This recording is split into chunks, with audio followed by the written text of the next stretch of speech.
When I first started, I was engaged to a gentleman from Senegal, and I had some beads laying on the table. The beads looked a lot like these, which are waist beads.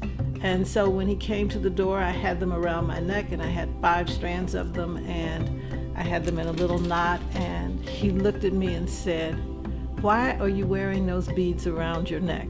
And I said, "Oh, well, isn't this how you wear these beads?" And he said, "No, you wear those beads around your waist and under your clothes."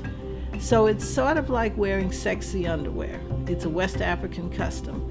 And if a young man puts his hand on her waist while dancing, he can feel these beads. I decided to make my own beads, and I went to some bead stores. I had the young man in the store said these are 50 cents a piece.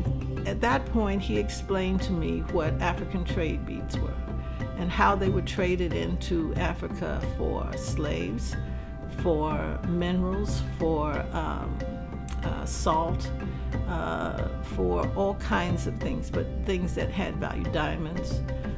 For the first year, I shopped for beads every single day. So I set about validating the value of the beads by pairing them with gemstones and demonstrating that while these gemstones have value, I'm putting these African trade beads with them because they have equal value in the eyes of the families that held these beads and cherished them. Now those trade beads have serious monetary value in this country and any place in the world. And I think beads have energy, so it's the energy of those old beads that have passed through generations and the families that they have been in the hands of, and the people who have cherished them and loved them and passed them on with reverence and respect to the next generation.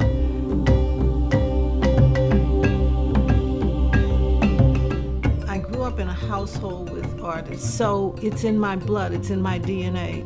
I can look at a blade of grass and be moved to want to create something. I used to go in the park and I would get under a tree and lay down under that tree and look up and watch the leaves and the sunlight play in the leaves, how the leaves dance with the wind. It's amazing. And if you look at my designs, a lot of the work that I do would remind you of vines. It's very sinuous and it takes to the form of the woman's body. And all of that has to do with the incorporation of nature.